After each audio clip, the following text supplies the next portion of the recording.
mo ay makitid, napakaliit.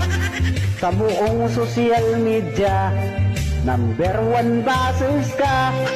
Lahat ng comments mo, panay pagmumura.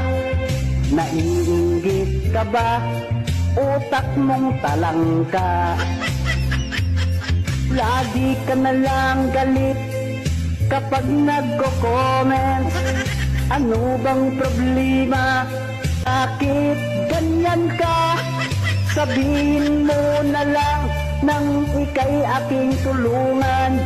Utak mong talangka ay ipapagamot ko yan.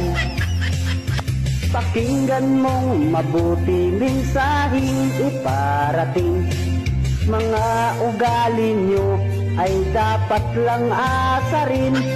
Kulang kayo sa pansin, kaya dapat kayong lambingin.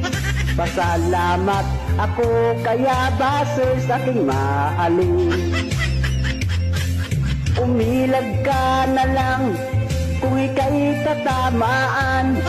Ang kantang ginawa ko ay kathang isip lamang.